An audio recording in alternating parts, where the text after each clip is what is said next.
Hello and welcome. Thank you so much for joining me today.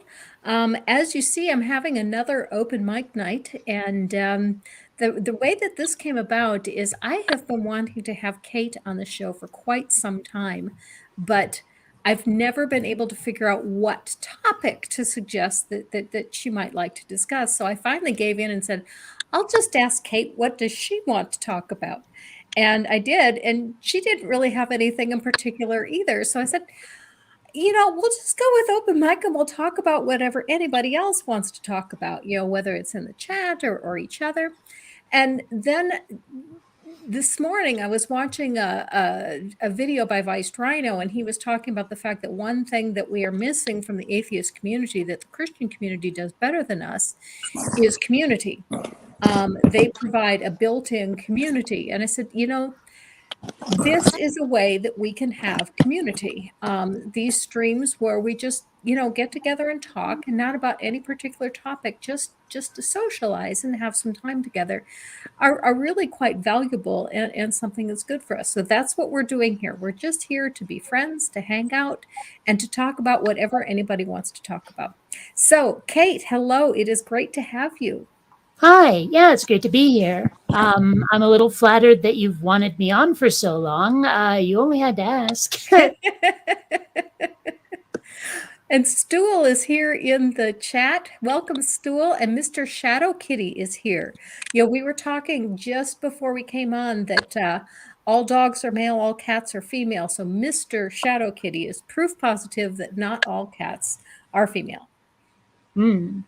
And all dogs definitely don't go to heaven.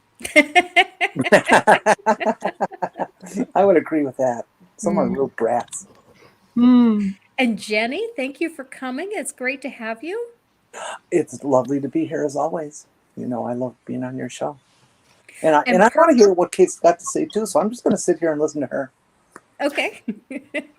And Purple, it's great to have you here. And I know you've been keeping up with what's going on with Sloth Girl. And even though you told us right before we came on, I know there's some people in the chat that would like to hear that as well. Yeah, well, yeah, I got her to her doctor today. He did a minor procedure in the office. I'm not going to go into it because I don't know how much she really wants public. But so, she's pretty much back to where she should be. She just, needs some rest. She has to talk to her other doctor about one of the medications, but, at this point, everything's okay. Okay. Well, we're here for you and for Sloth Girl. If anyone needs to talk, needs, support, just whatever you might need. And I want to say hello to people in the chat. Icarus is here, and Maya Atkinson. Welcome to everyone in the chat as well. Hi, Maya. So it's funny, you mentioned earlier community, and I've thought long and hard about the idea of having a community as atheists. Like, I love the idea of community, but I've always felt like, even with the whole Atheism Plus thing that happened a bunch of years ago, that if we start coming together as atheists too much, it just feeds those people who want to say atheism is a religion. Or they're like, see, they're organizing. Clearly, atheism is like more than just not believing in a God. And I mean, maybe that's a little doctrinaire of me, but it's always sort of a little bit bothered me because I only call myself an atheist in response to religious people, even though I'm an atheist regardless, just simply because of what I do and don't do. So, I mean, it's always been a bit of a sticking point for me. Like, I'm of two minds about it, but leaning towards we should gather, but not as atheists, We should gather more as, I belong to a group of free thinkers, and most of the people there are atheists, but being an atheist certainly is not a requirement for being a member of the group. Well, I don't know about free thinkers. I usually charge for my thoughts, but what does free thinker mean then in that respect? It's supposed to just mean that you're not constrained by any particular ideology. Oh, okay. Yeah. So it's like you're an ideologue. Well, the analogy I came up with is that we don't really have an atheist community as such. What we have is more like 100 different circles in some kind of really perverse Venn diagram.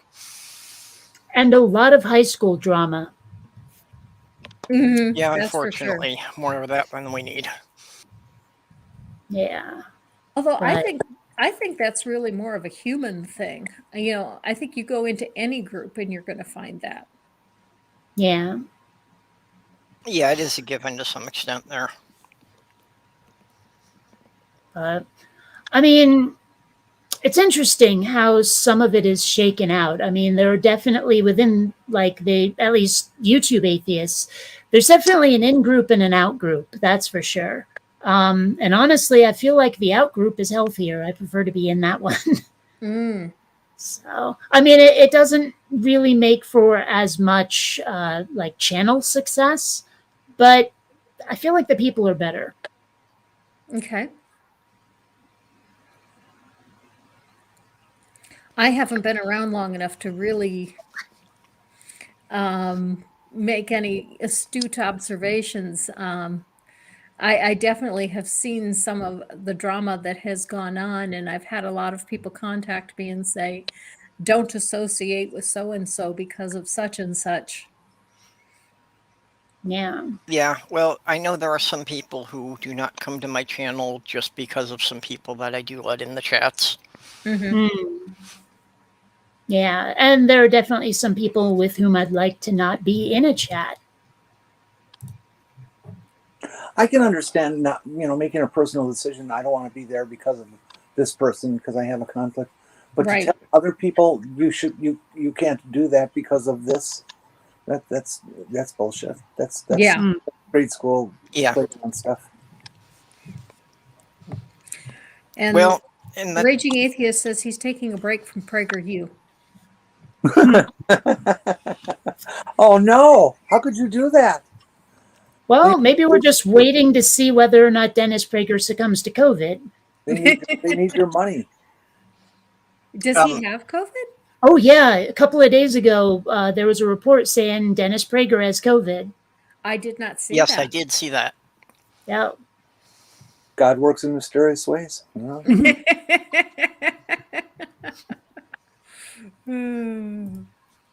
says, Yeah. I don't think there can be an atheist community because we're such a mix of different backgrounds and belief systems. I think we can have niches, but secular communities are definitely needed. Yeah. Yeah. Yeah.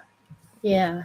And I mean, I would like, it's purely semantic, but I'd be much more likely to like join a secular group rather than an atheist group. I mean, I don't know if the distinction is clear to everybody, but it feels to me like secular just means, keep religion out of it, even if you're religious, whereas atheist is like a little more stringent, I guess. I don't consider myself a member of the atheist community. I don't even know if I should say I have atheist beliefs because the way everybody is fighting over the definition of that all the time. My position is I don't believe that anything like a God exists, and so therefore religions are ridiculous. I don't believe in ghosts and goblins or astrology. They're all pretty much the same thing. Well, I think pretty much any personal identifier I use, somebody will fight me over the definition of it. I usually just tell people the number of gods I believe in is 0, and that's all I need to be an atheist. I don't even necessarily have to, like, with all due respect, I don't even have to think the religion is ridiculous. I just have to think it's not true to be an atheist. I mean, I'm sure there's a religion out there that makes a lot of sense, but the facts just don't fit it. See, I don't think there is, because it's just because well, not you, but as soon as you tack the word religion onto a set of beliefs or something, you've doomed it to organization and structure and dogma. I mean, I suppose, but having been in a relationship with a Wiccan, I know that there's a lot of wiggle room in that, at least. Well, even Wiccans, there are a number of different denominations. True, but I haven't seen a lot of like infighting. Oh, I have. I was in the pagan community, and there was just as much of it there as what I see in the atheist community. That's a shame. Oh, and if you want to see infighting, join a goth group. Oh, really? Oh, you have no idea.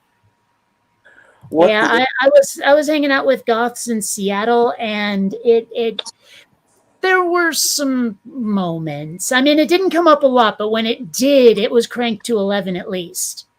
what's the big conflict in the goth community? I thought Well, it was spiky clothes. I mean, it can even be something as stupid as you're wearing the same boots as me. It's just insane. I mean, not everyone's that superficial, but That's silly. mm, Well, yeah. you know, it's just every kind of group that you create is going to have conflict. You know, you haven't made it to group status until you do start having conflicts within the group, and then you are a group. It's like just standard procedure. If you have a group, it's going to come to have conflicts. Yeah, well, it is human nature that, people are going to argue about some aspects of anything. Yeah. I mean, no, they're not.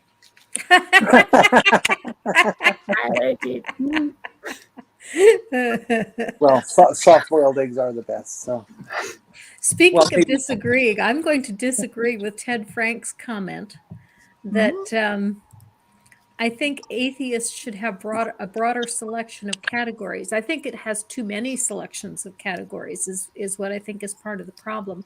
And I don't think that's a problem for atheism. I think it's a problem for getting counted as a demographic. When we divide ourselves into atheists and agnostics and, whatever other category you might have, when politicians are looking at, okay, what demographics do I need to appeal to? They say, okay, 1% of the people are atheists, 1% of the people are agnostic. I don't need to pay any attention to them. But when you add all of the different monikers that we go under and put them together into one, we are a significant portion of the population. And if we want to be noticed as such, I think we have to at least unite in one banner, at least to get political attention. Well, this is one of the things that I've encountered a lot where, I mean, those of you who've known me a while know I've had some knockdown, drag out arguments over the definition of atheism. And for me, my purpose was always to find a way so that everyone can succinctly express like their lack of belief and like all of the different reasons for it. That's why I've often called myself an agnostic apistivist atheist. I lack sufficient knowledge to say there's a God. I won't use faith to come to conclusions. Therefore, I don't believe in any gods. It's like a taxonomy system of atheism where you start with non-belief and then start adding adjectives to explain the different flavor of non-belief. And I still don't really understand why I'm getting so much pushback against that. Yeah, that's a good question. No, I definitely agree with that. But go ahead, Per. No, I would definitely agree with that. That atheist is just the subject. You can put all sorts of modifiers with it, but it doesn't necessarily have anything with it. Yeah, well, but I mean, I've had a lot of people who seem it like they don't say it, but based on their arguments, it sure seems like they want one separate term for absolutely every flavor of atheism. Like it's not enough that apistivist is like an adjective sometimes. They want just one like subset of atheism to be apistivism, and like there's no overlap in the Venn diagram with any other style of atheism, and it's just insane. I'm like, do you really need that? I mean, I'd rather be understood than doctrinaire. You know what I'm saying? Seems like people want to boil it down to a tribe of one, You know, Mhm. that I Mhm. believe in what I believe, and that's the only correct thing. So therefore, I am alone in my beliefs, and I am a tribe. And if you don't agree with me, well, then you're in a different tribe, and it's it's a struggle for individualism. It's a struggle for being noticed. It's a struggle for ironically being in the group of being out of the group, if you know what I mean. The whole purpose of the group is to not be in the group. Duh. um, I think that's actually true of all religious ideologies, including like Christianity. They just don't recognize it. And what I mean is, like, if you walk into any church, doesn't matter whether it's a Catholic church, a Protestant church, a Mormon church, whatever, and you ask the individual people, do you believe everything in the statement of faith? I doubt you will find a single one that says yes. And what each one disagrees with will be different. And so I think everyone really has their own ideology, their own idea of who God is, and what they're worshiping as God, and they're all a little bit different, and they hang out with the group that looks closest to them. But I think when it really comes down to it, everybody who has a God makes up their own God. Well, I do want to dispute something a little bit. I mean, I agree in principle, absolutely. But I think there's a lot of people who would say, yes, they believe in absolutely everything. But then when you start to question them on specifics, you'll find something. But, Right. they want to be so dogmatic that like they just say yes every time. But what knocks me out is the people who convert at some point, whether it's just they have a crisis of faith or for a relationship or something. They just go, yeah, that thing that I deeply held before, to where I thought that if I didn't believe it, I'd die. Well, I'll just change which flavor of it I believe in now. And all that stuff I was doing before for all those decades, where I thought I had to or I'd go to hell forever. Well, that doesn't really count anymore because I just switched teams. It's bizarre. How do people justify it to themselves? there, something I observe about religion is that there's kind of two schools. Well, of course, there's more, and that. But for this point I'm going to make, there's two schools, and there's the group of religious people who recognize, name, admire the God, the leader, um, the creator of all things, and they follow that person and try to emulate that person, or that thing, or whatever the fuck it is. Um, and then there's the religious people who think that religion is all about rules, okay, and what you can and cannot do, and what quality of spirituality you have because of what rules you do or do not keep. Um, and that their whole purpose is to judge others, not to recognize the parts of their religion that says "judge not lest you be judged" and things. Um, which is just the most gigantic hypocrisy there is. Which for me is pretty much all religion is the biggest hypocrisy. But that's Well, there's one thing that religious people, primarily Christians, but not exclusively, do that I don't really like. I don't even have a word for it exactly. It's sort of like the religious equivalent of a frat hazing, where it's like, look how much I'm willing to put myself through just to let my God know that I'm like really dedicated. It's like, look at all the suffering I'm willing to put myself through just for your benefit, big guy. It's like, that's really dumb. Yep. What all loving God would ever want you to suffer? Am I right? But whenever you try to bring up the whole all loving part, they just sort of wave it away like it doesn't matter. I don't get it.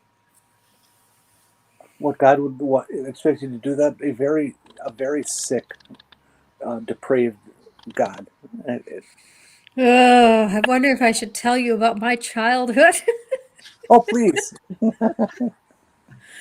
Oh, this is a story that very few people know about. Um, when I was quite young, I was probably about 12, 13. My grandfather gave me a book called 14 Saints for Girls, and it was about Catholic saints. Oh my Now, God. I was actually raised by parents that were agnostic. I did not, my parents were Catholic when I was very young, but they left the Catholic Church when I was 7. So from age 7 onward, we did not go to church.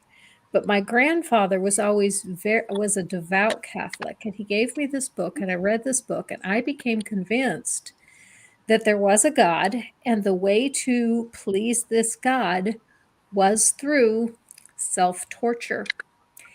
And I took a pin and every night worked on carving a cross into my chest. Oh, And I do still have the scar right here where I carved that cross into my chest. oh, grand.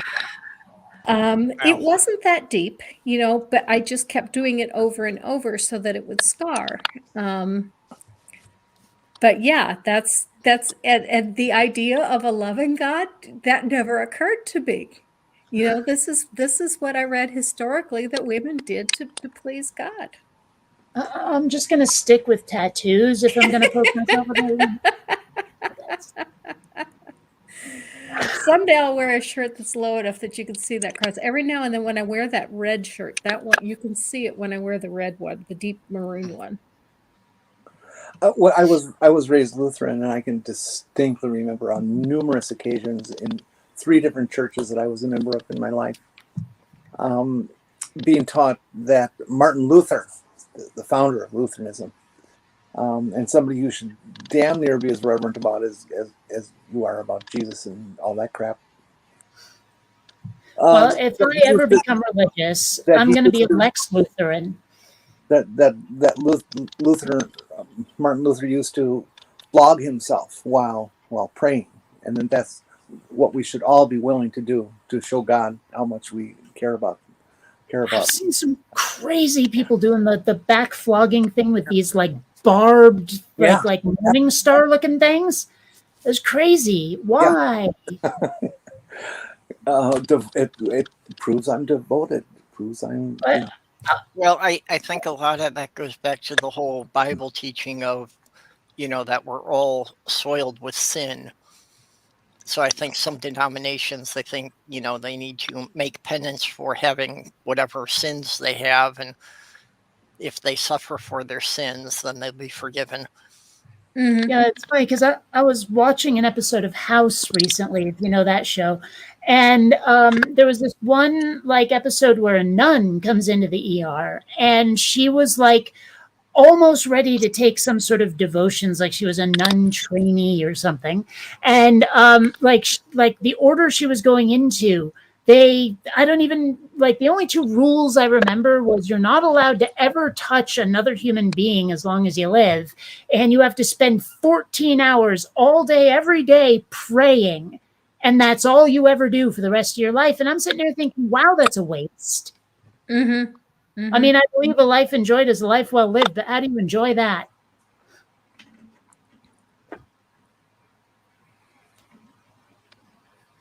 I'm just saying. It's bizarre. I mean, I remember also when I was a kid, National Geographic had this story about the Mideast. I forget exactly what portion, or if it was even the Far East, but they focused on these guys who belong to this religion. I don't know if it's related to Christianity or Islam or whatever, but they pray by spinning in a circle, and that's where the term whirling dervish comes from. That's their name, is a dervish, and they whirl.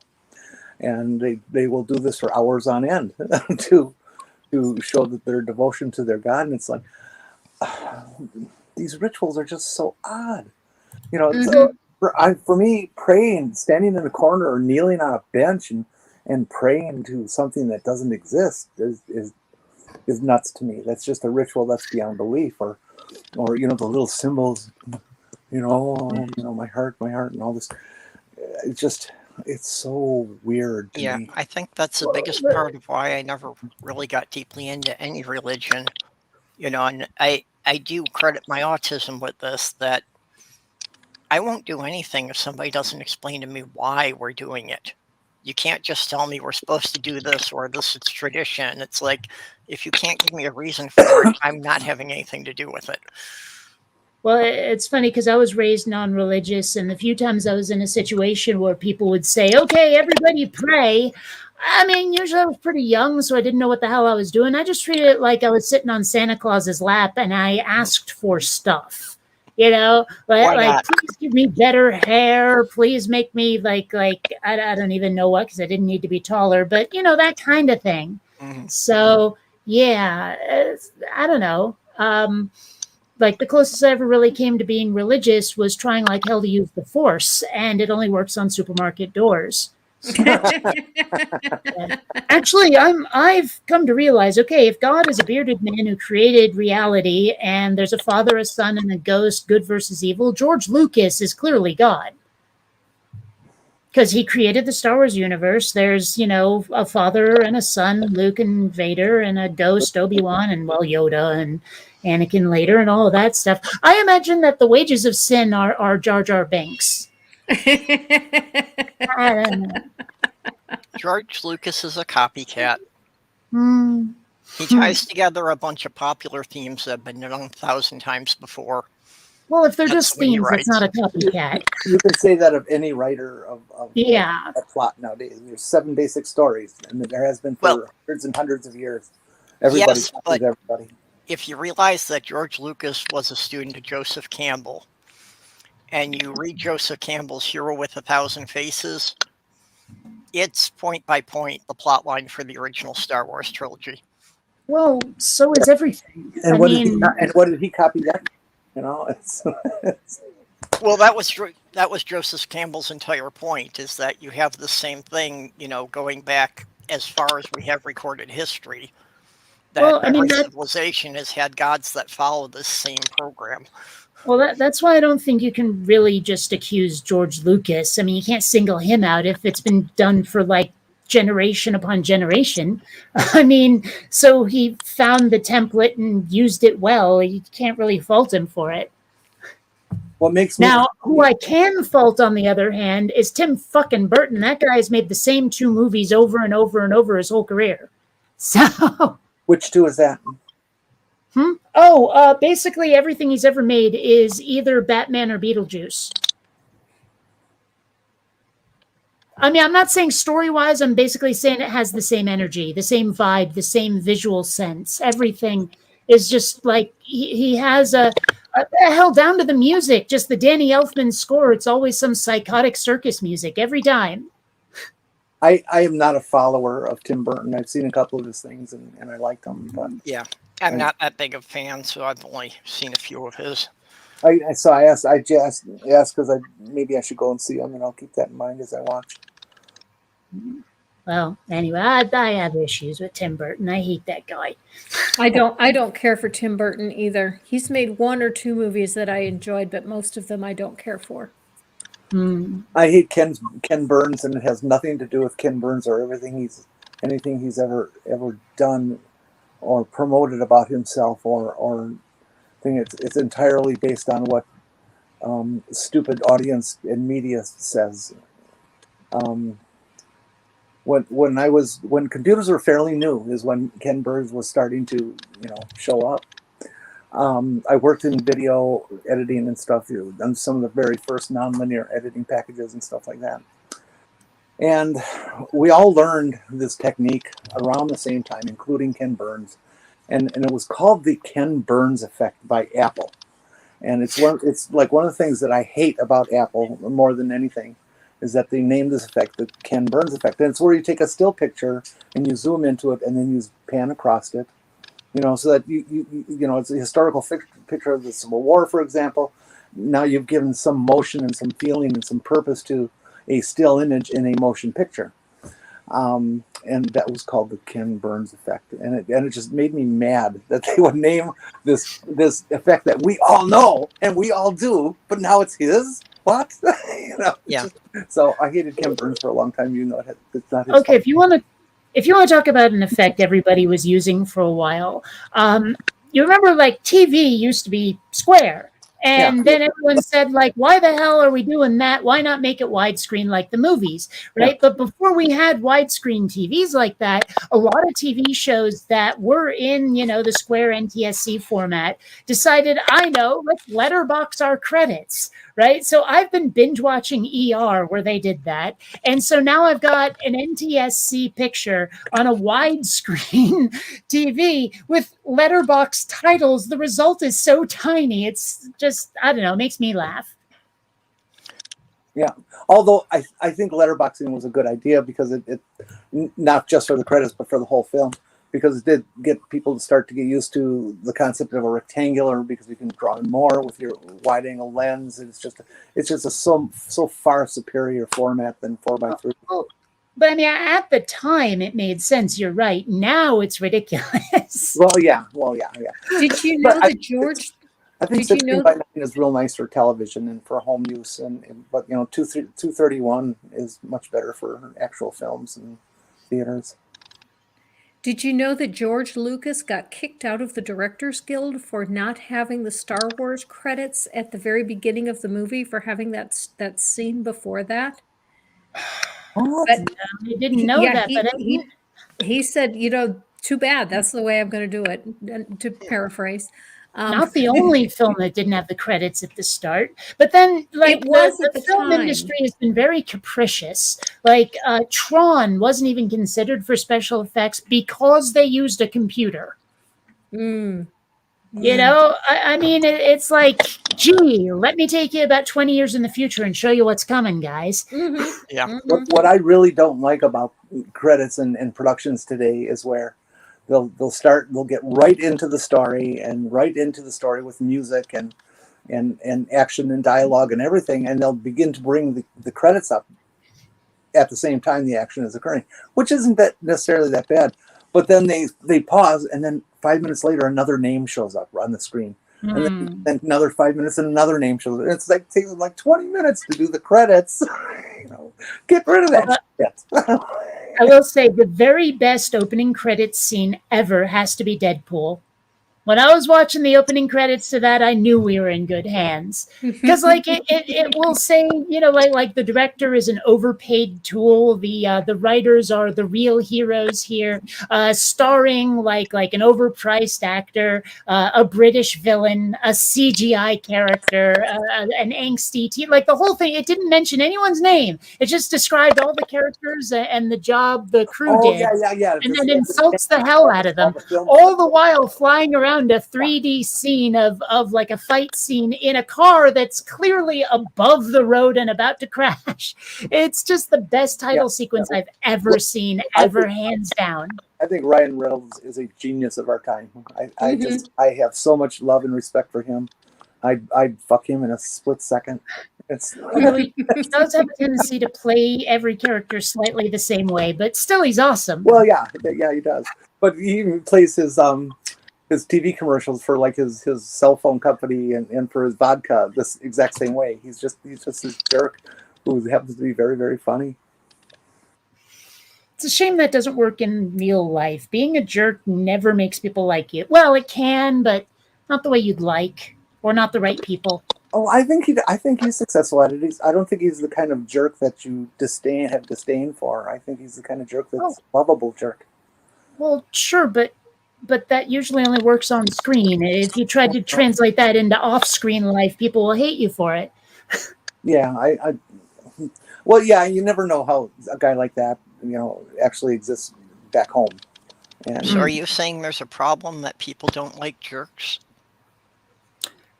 I'm not sure quite what I'm saying. I just wish that a snarky sense of humor won you more friends. Because if it did, I'd be just like, seriously, my schedule would be full of events. Well, no, that's your thing with puns. That your snark is great. It's the puns, honey. I have been called Queen of the Dad jokes more than once, and a lot of those are pun-based. It's true. I think you and Sloth Girl should get married. It's it's funny. I'm not sure I've ever even seen an image of Sloth Girl, like, ever. I've heard Purple talk about her all the time. Could not pick her out of a lineup. Well, she looks like a sloth, except she has really long hair. Oh, okay. Yeah, she doesn't get on very much. I I've don't never- think she's I've ever never been seen a live picture on of her. camera. I have put photos of her up a couple of times. I've only seen you on camera once. Well, okay, I've only seen your face on camera once. I think I saw your backside when you were visiting Diana. And I'm Clothed backside, just to clarify, clothed. Oh, don't look at me. Well, when when Math Pig wanted to interview me, he made me promise I'd be on camera. He didn't say I couldn't wear a mask. Well, you know, masks are terribly comfortable. I'm sure everyone will be wearing them in the future. Well, I have a Triceratops mask that I made 25 years ago when I was teaching my daughters to do paper mache. And I've had Surprised that it around all survived this so time. long. So yeah, so that's when I started the channel. I just gave it a fresh coat of paint. And Paper mache is an underrated art form. I think we should all start paying more attention to our paper mache artists and maybe even establish some paper mache museums. well, it's fun and it's really cheap. I've always found it too stinky for my taste. The only problem with paper mache is these days finding enough newspaper. Well, That I could help you with. The local newspaper delivers an advertisement 3 days a week. And you don't subscribe to the paper. They deliver it anyway. And I've asked them to please stop throwing their advertisements in my driveway every week, but they do it anyway. I've been collecting them in a bin, and I keep saying that one day I'm going to take it back and dump it in their driveway. That's a good idea. And I haven't done it yet. I keep saying I'm going to do it, but I just haven't done it. It'd be nice if there was a way to get on some sort of no snail mail spam list. But this isn't mail, though. I mean, somebody comes by and throws it in the driveway. Yeah. If it was in the mailbox, I wouldn't be so upset. But part of it is bending over is not easy for me, and I have to go out there twice a week and bend over and pick it up. I'm sure sooner or later we're going to see somebody take a case to court, and it's going to get that way, that they have to allow your address to have an opt-out list. Yeah, I know there are claim they companies you can like go to a company, like each individual company, and tell them to stop sending you spam mail. They don't always do it, but some of them respect it. And you know, like okay, I donated $5 to the Human Rights Campaign a while back because I was feeling like generous, and then they probably spent double that trying to get me to donate more. Yep. That being said, please film that. That's a great idea. I hadn't thought of that. I'll have to do it when Robin's home, so Robin can help me with it. They're playing the odds with that, Kate. They make an assumption of 5 to 7% of people will respond to just a cold call like that, and do the calculations based on how much historically people in that 5 to 7% seem to be able to have for disposable income, and it's crazy.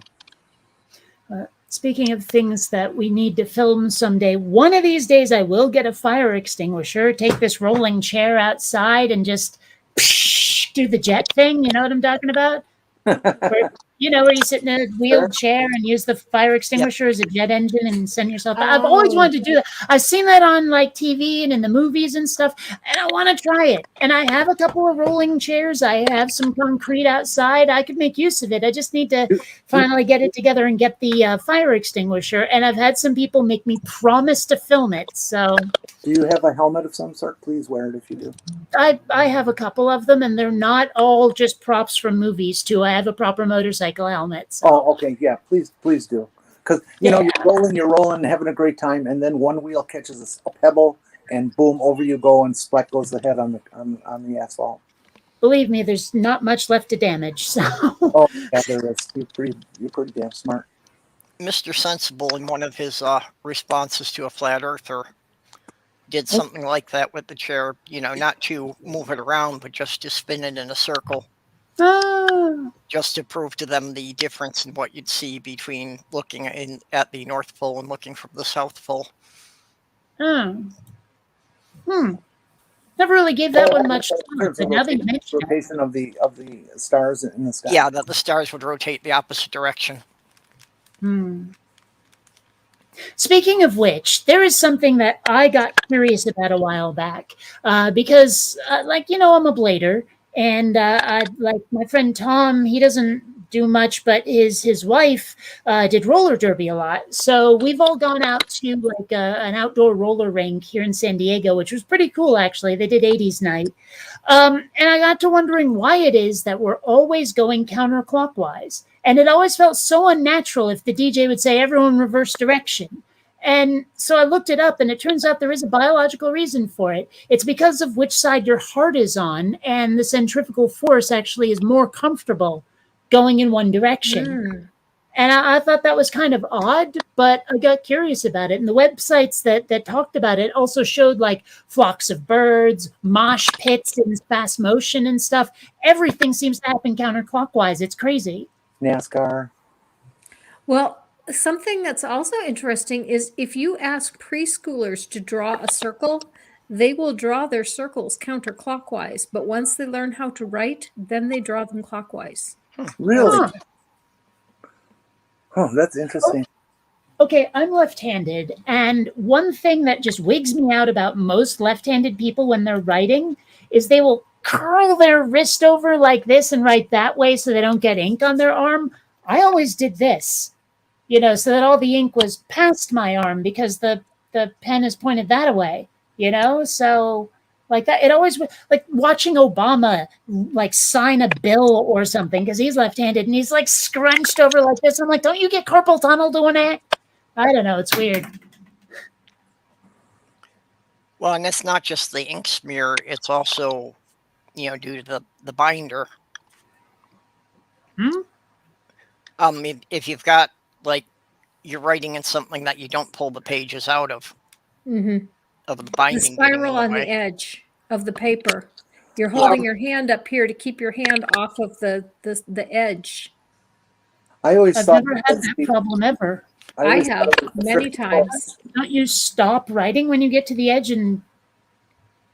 But when you go to start a new line, your hand is on top of the spiral. If you've got your hand curled like this, then you've got it over the spiral. Why I've got this pointed forward, like completely forward. That's really weird. I don't think I could do that. But weird. I don't know. It seems to me it's so much easier than the wrist curl. You're also a lefty? Purple, are you a lefty? No, but I think it's possible. I should have been and got trained out of it. I don't know if it's like an ADD thing or an autism thing or which the hell one I have because it's so confused at this point. But I tend to notice things a lot of people don't. And the ratio of left-handed actors to right-handed actors is almost 1-to-1. It's crazy. Wow. If you watch TV and watch actors writing, crazy number of left-handed actors. It's weird. Well, they say that the people who are left-handed are running their brain out of the right side, which is supposedly the more creative side, whereas the left is considered to be the logic side, the side of logic. And so I've always noticed that if you look into the arts, and whether it's film or ceramics or painting or whatever, I think you see more left-handed people than in the population in general. And I am an animator. 50% would not surprise me. Kate, I think the reason that I write the way I do is because when I first learned how to write, I think my first grade teacher just looked at me and said, well, she's left-handed. Left-handers are supposed to look awkward. This looks awkward. It must be right. And the reason I think that is because I did not discover until I was in 8th or 9th grade that I don't hold my pen correctly. Let me go grab a pen.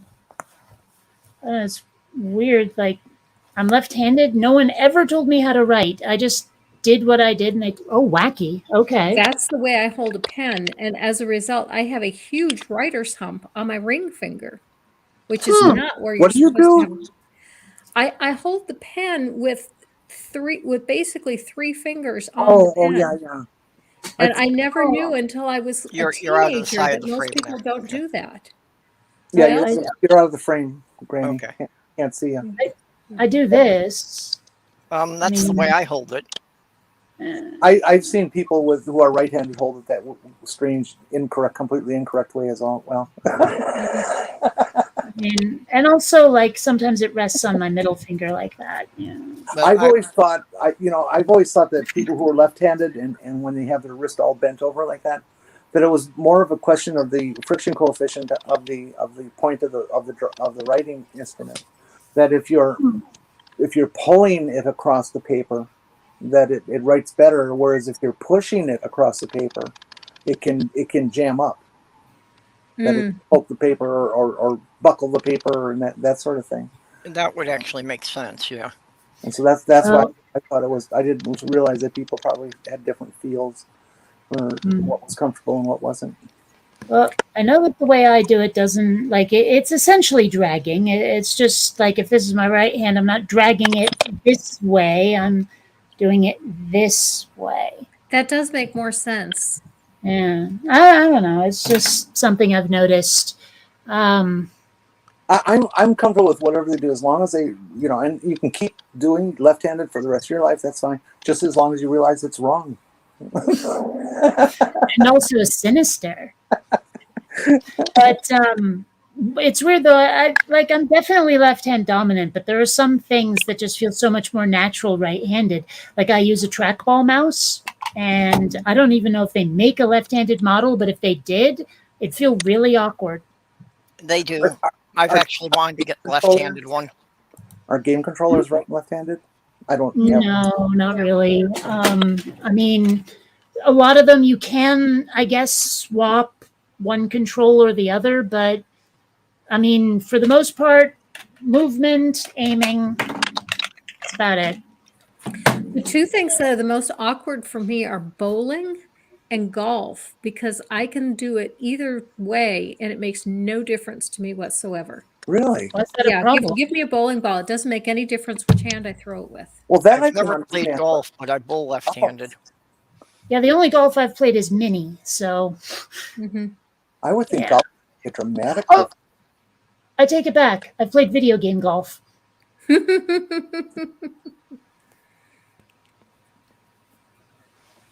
Well, the thing that makes it awkward is if I pick up a bowling ball or a golf club, I can't remember which way I usually do it. I'm going, now, which way do I want to do this? How do I want to hold this? I have a weird thing. If I grew up trying to learn to play football and stuff. I pass like with my right arm, but I kick with my right foot. But I punt with my left.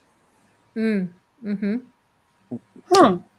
Can't I think I'm exactly the opposite.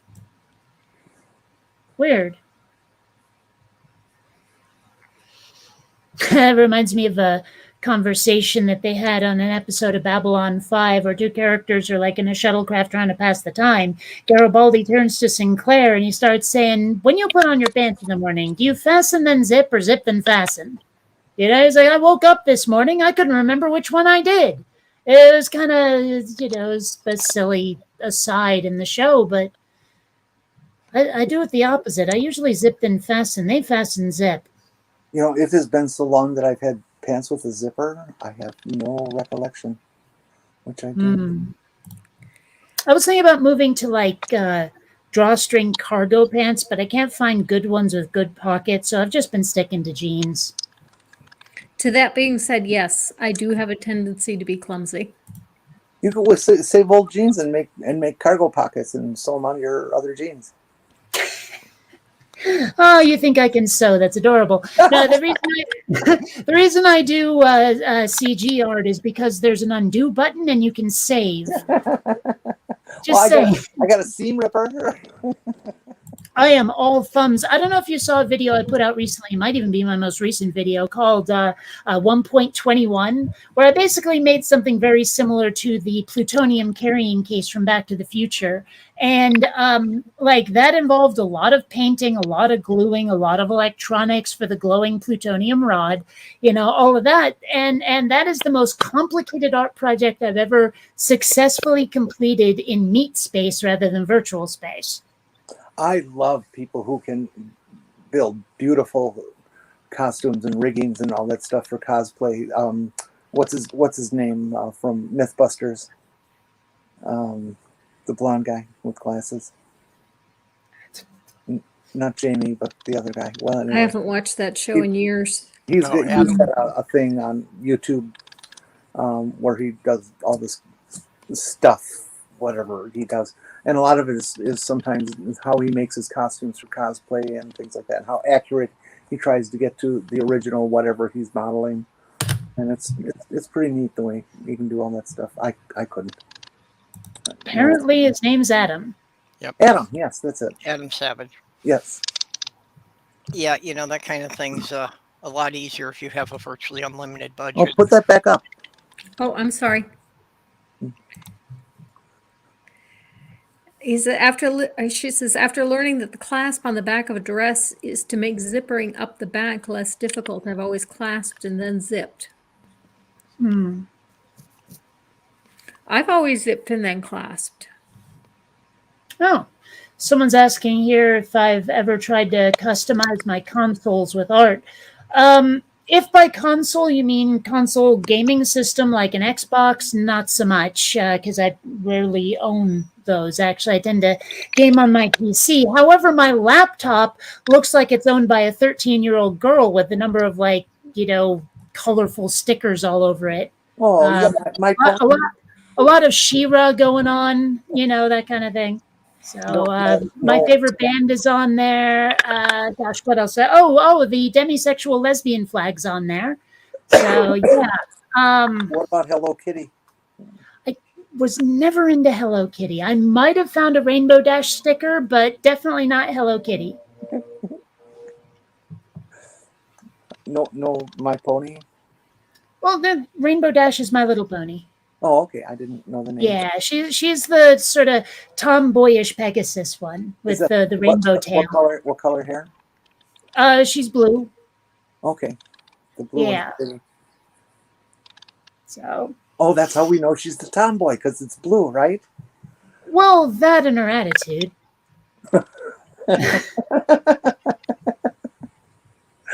I mean, seriously, if you've ever watched the show and you've seen Rainbow Dash, you're like, oh, queer energy, okay. I've never seen it, ever. I understand that there's a whole group of men who are into My Pony.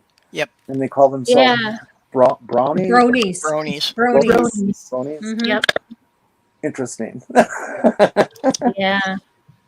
Well, I mean, it is actually a really well-written show. I mean, as kids shows go, it's very watchable by adults. Maybe not the same way as Animaniacs, but to the same level as Animaniacs. So it has cross-generational appeal. That's all I'm saying. Yeah, I do have to give them some credit for that. As the companies that Hasbro has gotten for making their half-hour-long toy commercials have actually had some decent writers. Well, I mean, heck, I mentioned She-Ra before. I mean, you want to talk about queer energy. Holy crap. That is one of the gayest shows I've ever seen, and I love it. I have to admit that I think the My Ponies are just incredibly adorable. They're just super. I have a shirt with, it looks like My Little Pony, but it has, this quadruped xenomorph from Aliens, and it says My Little Alien on it. I also have a Rambo Bright shirt, but This is interesting. I attended a BonyCon in 2012 in Meadowlands, New Jersey, and got one of the few artworks of Star Trek ponies signed by John Delancey. It is John. By the way, how you doing? Haven't seen you in a long time. How you doing? And yeah, it is BronyCon too. Yeah. John Delancey played Q on Star Trek. Yeah. I don't know. I've never been much of a Trekkie, but I've gotten more into it as time's gone on. I don't know. I figure if I ever ended up in the Star Trek universe, I'd go into a holodeck, set it to Star Wars, and never leave. What is Gwyneth Paltrow's goop? I have no idea. I know about I her know vagina my thoughts on candle. Gwyneth Paltrow are as seldom as possible. Okay. Goop to me is this white, um, strange hand cleaner that you use as a mechanic. That's Yeah. what Goop is to me. So if she's making some of that with, say, the smell of her vagina, like she did with the candles, that would be pretty weird. Well, she's basically got a whole line of Woo products. I know that the Goop is some kind of beauty product now. I don't even quite remember what it Oh. is offhand. Someone said that Joe Rogan is Gwyneth Paltrow for dude bros, and I'm just hoping he doesn't put out a candle called "This Candle Smells Like My Ball Sack," because we don't need that. We don't need Joe Rogan. I don't know. He was pretty good on news radio, back when he was an actor. I thought Yeah, Goop yeah, was some. good on I that. thought Goop was some kind of children's thing, sort of like slime, something that they would just kind of play with. Well, I I remember back in the 80s, like in those quarter machines with the little bubble toys and stuff, you could get the glob, it was called. And it was just this ball of sludge that sometimes glowed in the dark, and it was really sticky and gross, and I don't know what it was made of. It was probably like water and cornstarch or something, but it smelled funky and it felt weird, and yeah, it was a thing. That's weird. The vagina candle was a Goop thing. It is a special blend of oils and ingredients that are meant to send out energies or stuff. Okay. Yeah, you call it energies, I call it something else. But I was going to say pheromones. that's probably too big of a word for Gwyneth. I know, Coffee. I should have fed you before the show. Hush. I had my heart broken by a celebrity this weekend, and I'd like to bring this up. Jim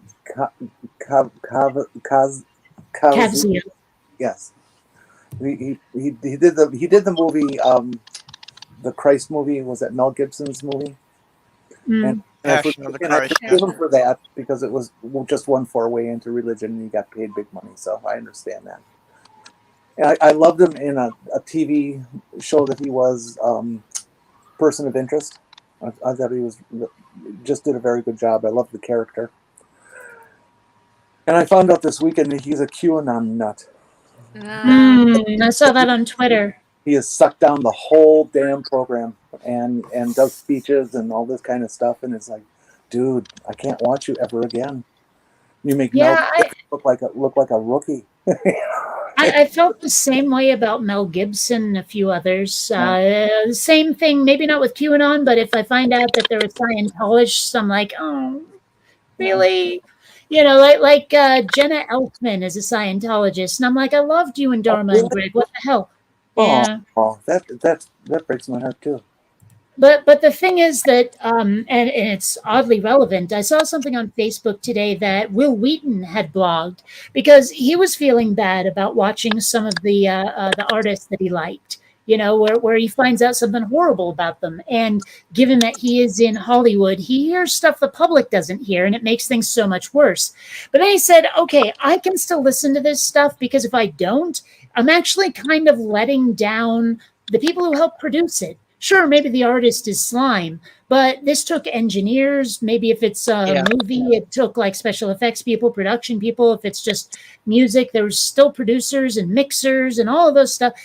So it's like, sure, maybe the person you're listening to is horrible, but listen to it anyway because, you're helping support the people who helped make it, the ones who don't hold those opinions, And I mean, that was decent advice, and it does help us continue to experience the stuff we like, even if the people who made it are slime. So I've thought about that a lot, that all the other people involved, but there are some things that I liked until I found out something about the actors, or it's just like it really sours it for me. I really can't enjoy it again. I don't agree. I don't well, okay, I shouldn't say that because I do not see every Joe Rogan show. But my feeling with him is that he has not taken the time to listen to all sides. That he makes it appear as though he listens to all sides, but Well, he'll have guests on that he very doesn't agree with and who don't agree with, like the last guest he had on to talk about the same topic. So, I mean, at least he'll give a platform to all sides, even if he doesn't listen. Okay, that's fair enough. I think the same can be said of 60 Minutes. You know, they try to make it sound like they do balanced reporting, and sometimes they do, and sometimes they do some really good stuff. But sometimes what they do is really kind of one-sided. Hmm. For decades, I've never seen 60 Minutes as being balanced reporting. Mm. That they really tended to always have kind of an attack style, and for the most part, they used it for good purposes. Mm-hmm. But it really wasn't balanced. Yeah, that's true. I That's a will good never point. ever forget that character Martin Short did for Saturday Night Live of the guy being interviewed by 60 Minutes. That was just he was just Hmm. this neurotic guy with glasses and just shaky and nervous and just it was just hilarious. I'm sure it's got to be on YouTube. The Martin. only Martin Short character I can think of is Ed Grimley.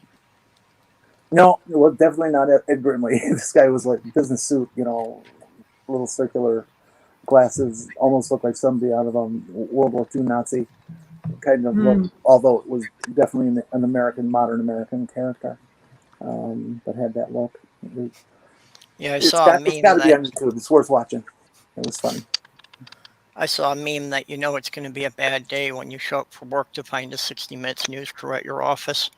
Yep.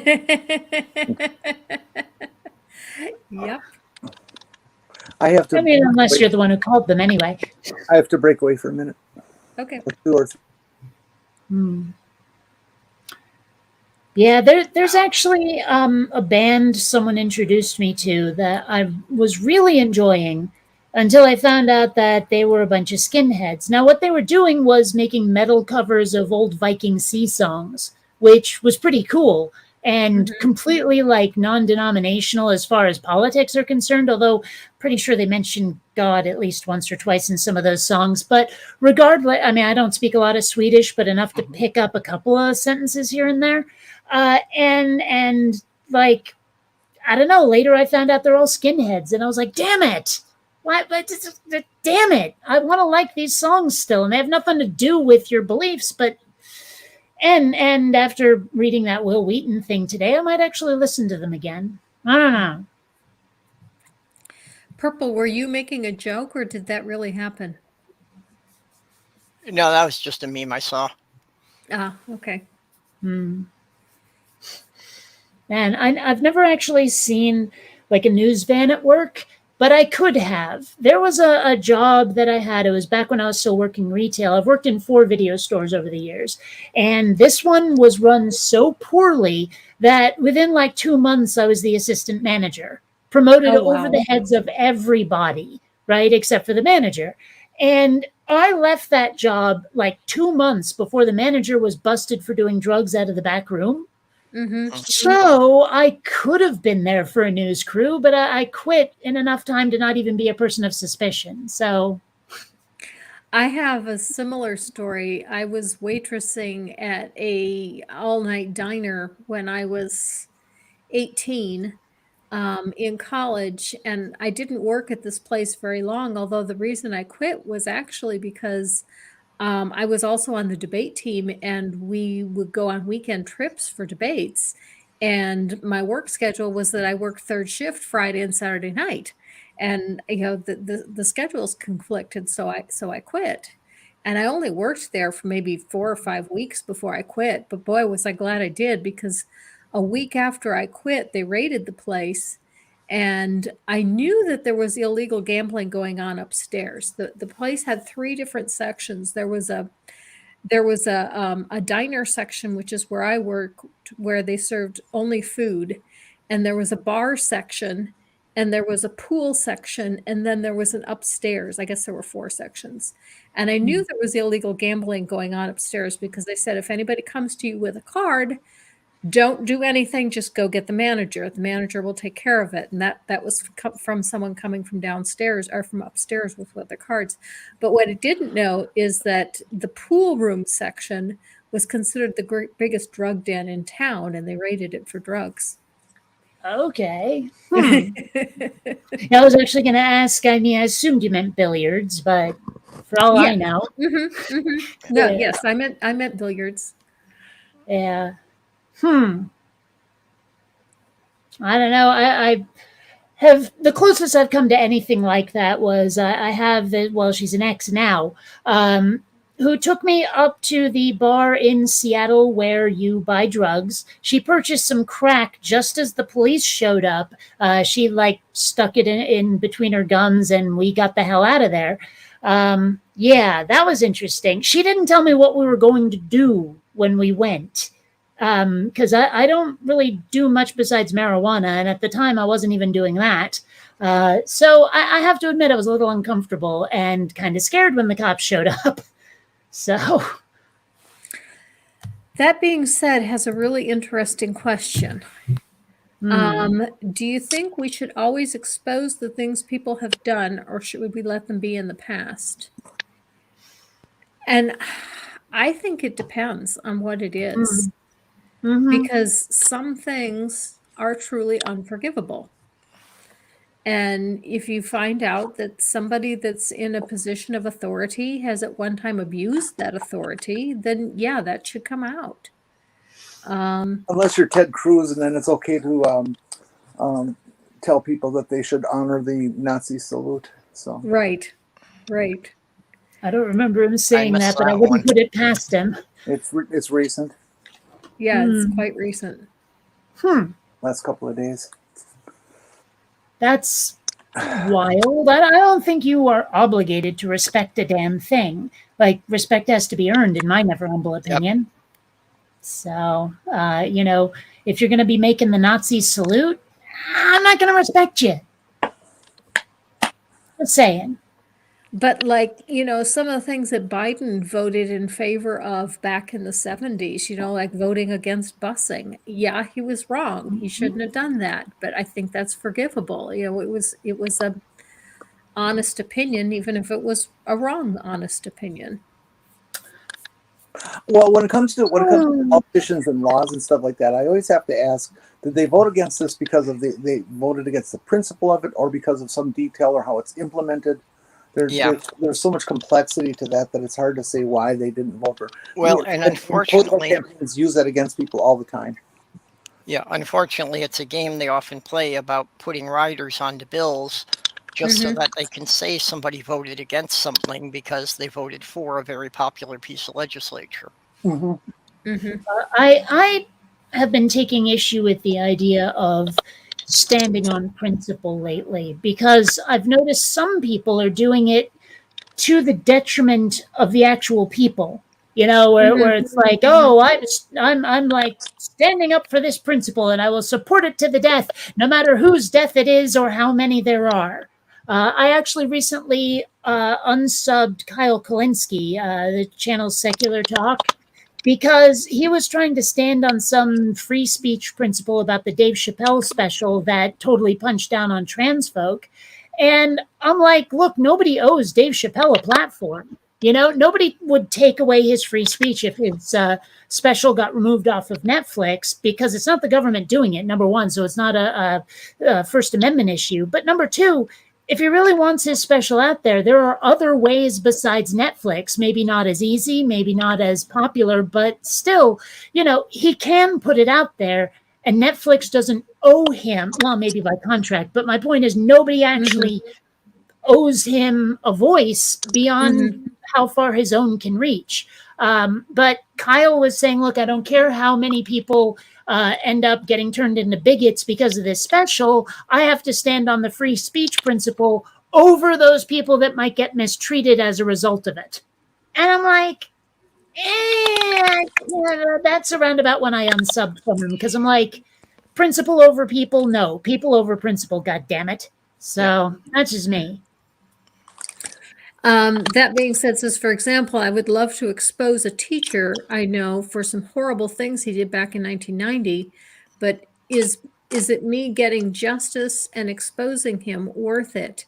And I would say it depends on whether or not what that teacher did back in the 90s could still have ramifications today.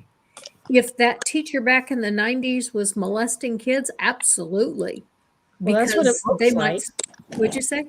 That's what it looks like. There's another comment up there Oh, that okay. describes what he was doing. Okay. Teacher in So- 8th grade, he was very inappropriate with the girls and was abusive to me, culminating in him having the entire class chancelled. Yeah, I would definitely report that Yeah. because if he's being inappropriate with the girls in the 90s, he probably still is today. Of course, that's Well, 30 and years, the other thing that's is, 30, if, that's 30 years ago. They Yeah. might be retired by now. That's true. Mhm. That's true. You could check into it, but I wouldn't be hopeful at this point. yeah, the Well, other they did factor they I did would toss Cosby in jail for a little while, so who knows? the other factor I would consider in that is, with you coming forward with whatever you know, it would probably help legitimize other people who, may have had their experiences dismissed. Mm-hmm. Well, Oh, did but you he's hear still about that teaching. guy? He's like the doctor to Olympic gymnasts or something. And Mhm. for years, he was abusing every last one of the Yeah. female gymnasts, every last one of them. And now he's almost certainly going away forever. I think he's serving like 5 consecutive life sentences or some shit. Yeah. So, yeah, coming forward can get results. Just saying, especially if they're not a damn celebrity. Yeah, if they're still teaching and an athletic director, I would definitely. I would definitely report if Yeah. he's still teaching. Yeah. I didn't. That said, though, I have seen some people that way. where they're harping on what someone did ages ago, where it was largely a no harm, no foul thing, but it's clear that they're just after blood. They want the drama, you know? Diana, moo. Okay, Columbia, I know I should have fed you before the show. Hush, I'll feed you in a bit. Silly kitty. Getting back to Chappelle, he can always air on Rumble.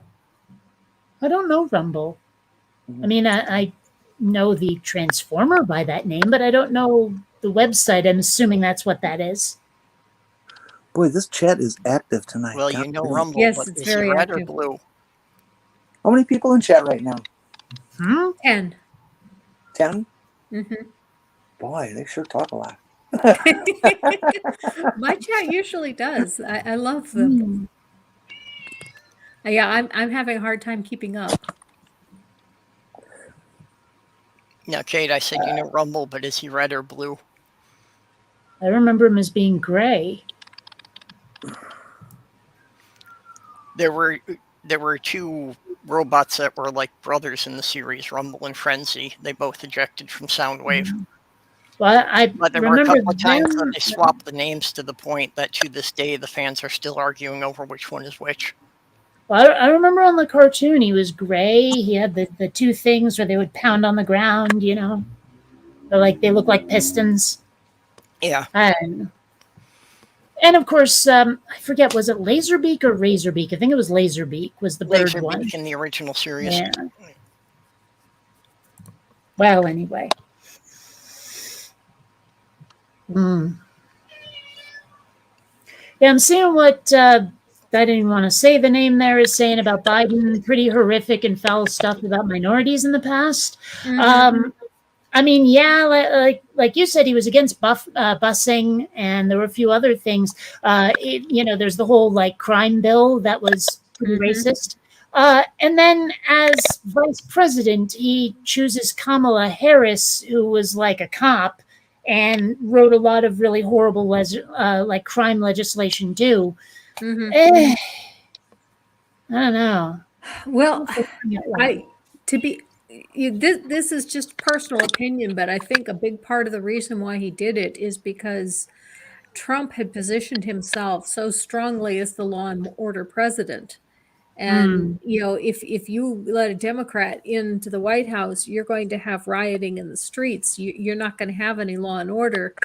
And I think he was able to be more of a centrist that could draw some of the centrist, the more centrist Republicans that weren't real happy with Trump, but also were upset about all the rioting and some of the things that were going on in the countries. I don't know, but See, that's that my opinion. I've heard that logic before, and it's always a little bit bothered me because the Democrats keep trying to win over the Republicans instead of the disaffected left who aren't voting for them anymore because they're not left enough. Yeah. And I mean, I understand why they have corporate donors, blah, blah, blah, but it's still frustrating. I think that the Democrats don't do enough to try to, I don't know how to say this without being offensive, but court the black vote. I do, and it's not so much that I think they should be politicizing more. I think they should be doing more for black people. That's what I'm really trying to say. Yeah. I think both parties make promises to minority groups and then never follow through.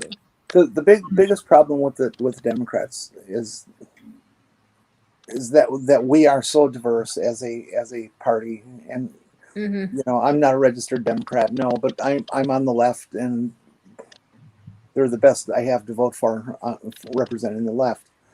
Yeah, but we're so diverse, and yeah, there's some people who are very radical, like me. I certainly used to be. I'm much more radical than Joe Biden. Well, but you know, we have minorities and things that Hispanic folks are interested in are different than things that African American folk are interested in, which are different than what indigenous people are interested in, and to bring all that together, you end up with all this bickering. And when people bicker and they can't get a resolution, they walk away. They take their ball and go home. I think the real problem So with you the end up with- Democrats. Sorry.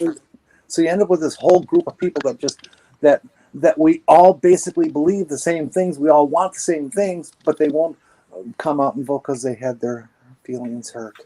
And Well, it's not just feelings hurt. It's often there's like some serious deal breaker item that gets left on the table, you know. And there's a lot of people who are like, "Look, I'm being fucking oppressed right here. I'm getting sick and tired of it, and you decided to do nothing about it. Not voting for your ass." You know, there's a lot of single issue voters out there. You're right. And like today's example, or today's example of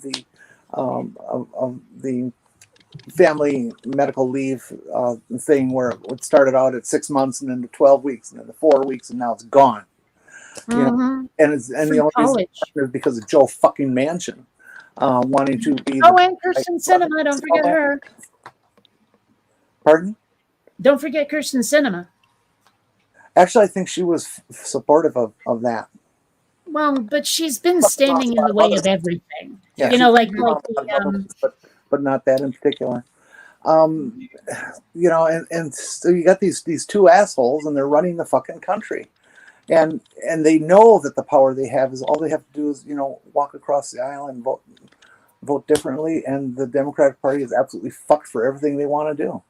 Yep. Well, but part of that is Joe Biden's fault, because he had options to do things by reconciliation to only need like 50%, but he kept insisting on being bipartisan, which effectively killed the bill because now he needs 15 Republicans plus Manchin and Sinema.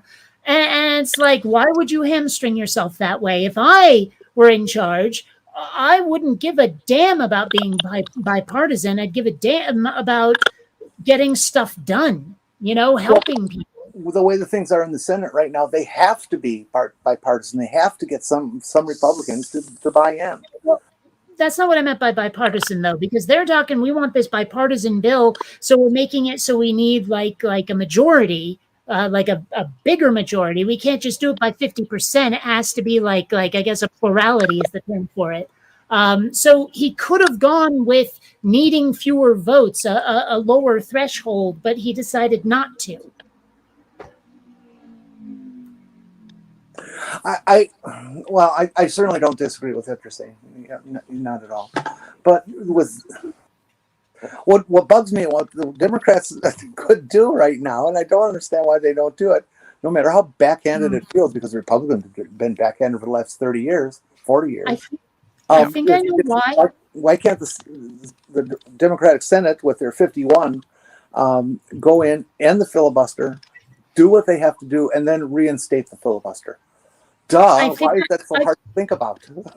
I think I know why, and it's because Democrats have a tendency to care less about the goals and more about the procedure and making sure nobody's feelings are hurt is the problem. Yeah. Is they tend to walk on eggshells because they don't want to make waves when waves are exactly what we need. You know, we don't need someone who courts the moderates. We need a dreamer with attitude is what we need. We need a bull in a china shop who can tell all those people get the fuck in line. You know? Well, we need Democrats that are willing to stand with Republicans and say, fuck you, and everybody looks like you. The majority of the people in this country are liberal and want this. Go away, go sit down. You're not needed any longer. And, you know, it would be nice if the president was decided by the straight up popular vote. Just get rid of that electoral college, please. The answer to Karen, could Biden not just play real hardball and get rid of the filibuster?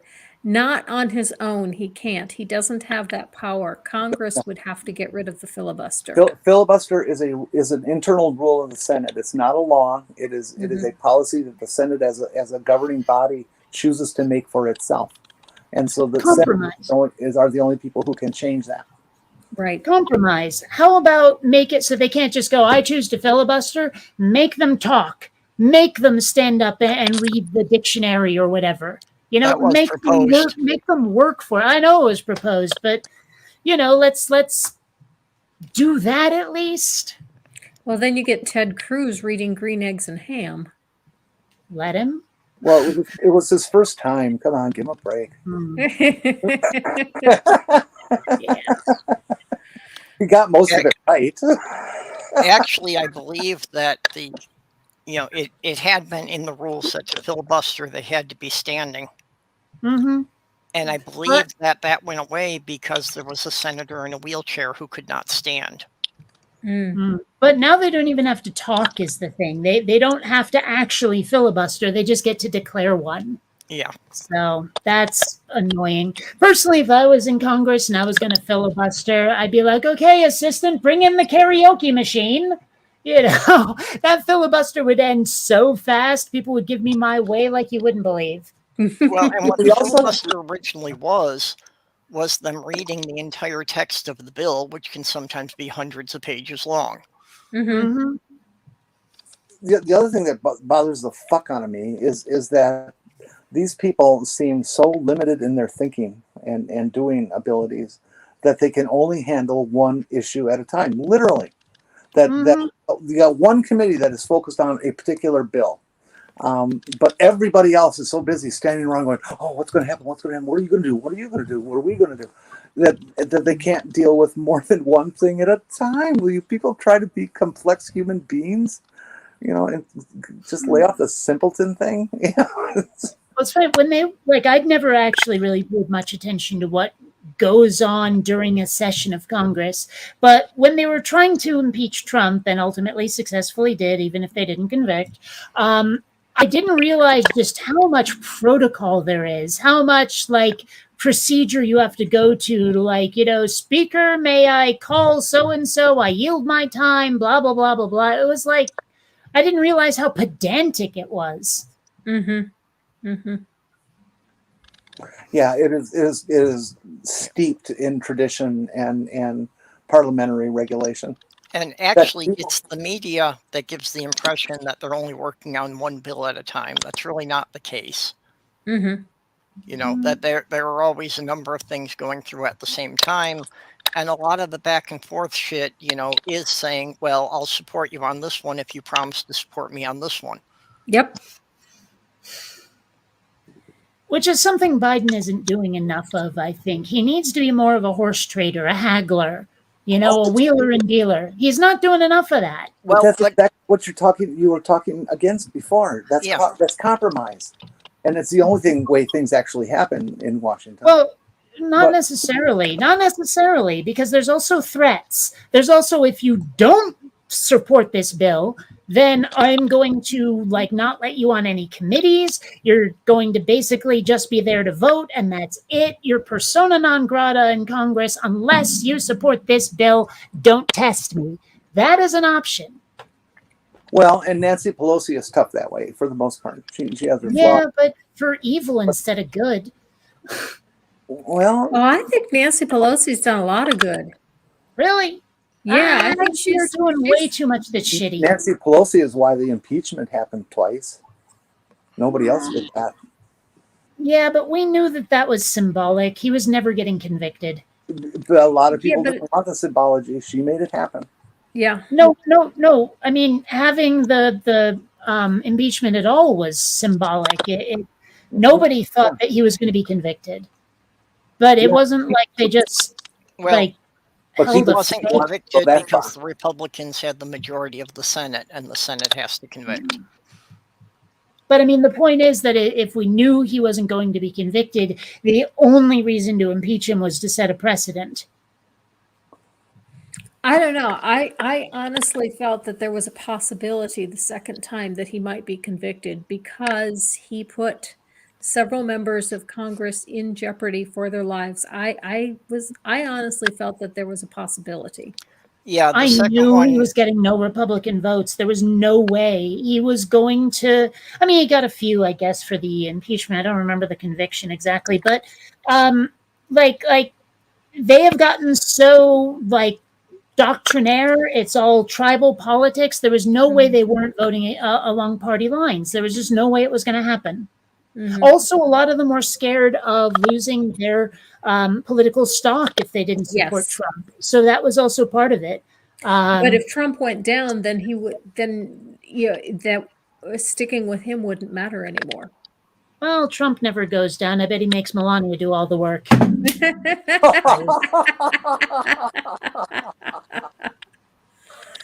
And with that, I think we are ready to start wrapping it up. Oh God. I do want to give everyone a chance to plug either your own channel or show for someone else or tell us about something that's coming up that you want us to support. And Kate, will let you go first. Well, I am working on an animated project called Quinn Redshift. It's just full on unapologetic pulp space opera. Think Buzz Lightyear, Spaceman, Spiff, Duck Dodgers, that kind of thing, right? It's going really well. I've crossed the 16-minute mark as far as finished footage is concerned. I am really close to cutting a trailer. So there's that. But until then, you probably can't expect too much out of my channel. But if you need your dose of Bionic Dance, I do a weekly show with the Lavender Lady, Diana.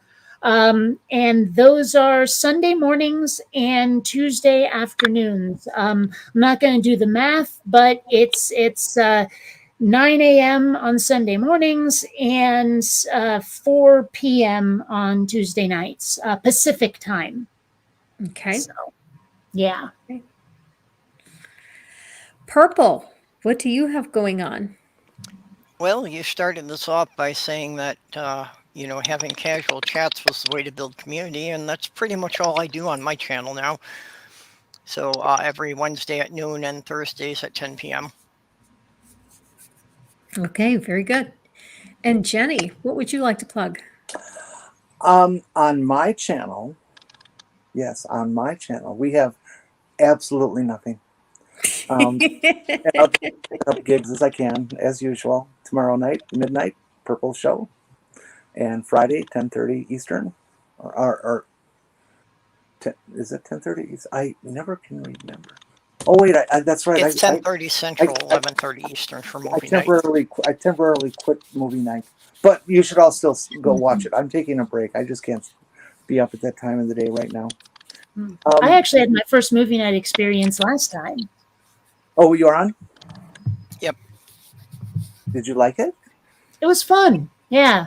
And I did the whole wheel thing that Tornado usually does because he wasn't there. Oh. Except because I'm a bit of a jerk, I sang the DuckTales theme instead of Tailspin. Well, that's all right. Everybody's got to have their own input and be a little creative. Maybe next time, Chip and Dale, Rescue Rangers. Maybe next time. So I may go back to movie night at some point, but it's really it's a biological clock thing for me right now, and I just need the sleep right now. I don't know what's going on, but I'm sleeping 18 hours a day. Oh, wow. Hmm. So Oh, wow. yeah, it's kind of weird.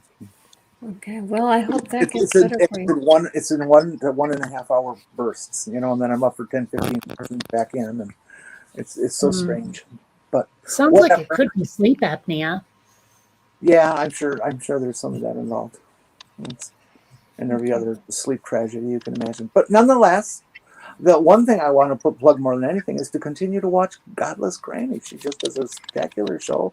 She's a brilliant woman, a great lawyer, and we should all be bowing at her feet and kissing her toes. But she likes that. One of my cats has a weird foot fetish. He licks my feet all the time. It makes me feel important. That's nice. Well, tomorrow night, if you want to watch somebody mop the floor with me, I will be on Wes Sturdivant's channel, and I will be debating Cease to Know on determinism versus free will. And I expect to be thoroughly thrashed because Cease to Know is a master of philosophy, and we are discussing this from a philosophical standpoint. And my understanding is what I've read from an encyclopedia. I have discussed this issue a number of times with theists from a theological standpoint, but I've never tried to argue it from a philosophical standpoint. But Wes really needed someone to fill in, so I'm filling in. And I can make a decent argument about just about anything. And so I don't care if I get beat. I'm going to do the best I can. Common I sense. definitely have opinions about determinism and free will. I think, though, that you cannot have a purely philosophical discussion, because the reason I think we don't have free will is because of biology. Mm. But that's Well, just me. Mhm. Godless Sewing has been on my channel many times, and I've never paid him, so I have free will. Yeah, I'm a free will person. I don't No. buy any of that determinism crap. Well, our brain is a meat computer. Unless there's some supernatural stuff, we just follow its biological dictates, No, we don't. don't we? No, Why not? well, because we choose not to. I get a lot How? of automatic urges out of the brain that I don't respond to because I choose not to. But that's a function of the brain. Of course, you have Choosing not to is a function of the brain. You have to use the tools you have to operate the machine you got. I think That whether Yeah, or but not you're not doing it deliberately. It's just biology doing what it does. You are a result of what your brain does. The decision to not do it is just something you perceive. If I pull a lever and a pulley engages, that does not mean that pulley is in charge of me. I have made the pulley operate. But how are you anything other than your brain? You are something your brain does. You, as a self, the I that thinks, is a verb. It's an action. It's not a person. It's not. I could go on about this for a while. Needless to say, we're going to go at it. Okay, the point was watch Granny tomorrow. Yeah. So that's I will be on Wes Sturdivant's channel tomorrow for that debate. Then I just finished part 2 of the my response to the interview between Sean McDowell and William Lane Craig on William Lane Craig's new book, where he proposes the idea that Adam was Homo heidelbergensis. And Erica Gutzik-Gibbon did an interview with me on, is this scientifically possible? Is this plausible? And it's really a great interview, and it is finished. And if for those of you who are my patrons, it's out there already. It's on my Patreon. It's already been released to my channel members, and then it will get released to the public on Friday. And then next week for the stream, Ethan, the Friendly Neighborhood Atheist, and Cynthia McDonald will be on, and we will be discussing friendly atheism, being friendly atheists. So I have a lot going on. Could you repeat that word? Adam was Homo heidelbergensis. Yes, I was not familiar with that particular like hominid. Australopithecus or something like that. Excuse me? Yeah, Is that like another Australopithecus? species along the progression of hominids. Mm-hmm. Okay. Where does it come in? It it is it Homo heidelbergensis lived around the same time frame as Denisovans. I believe they also overlap with Neanderthals. They definitely overlap with, I can't remember the name Erica gave them as the correct name, but it's also known as the Hobbit people. Mhm. So there's a number of different humanoids that lived during that time frame. Yeah. Okay. I can understand the validity or the perceived validity for the argument. That's Mhm. interesting. Mhm. I'm looking at pictures, and No, my it's- goodness, those brow ridges. Yeah, Yeah, Icarus points out Heidelberg is a city in Germany, and yeah, Right. that's what they were named for. As the remains were found near that city. Right, exactly. Mhm. Okay, and with that, so you've got plenty to watch between Bionic Dance's movie when it comes out and Purple Show as it comes. Jenni can be seen on various different channels having discussions with different people. So with that, live your life. Good night, all.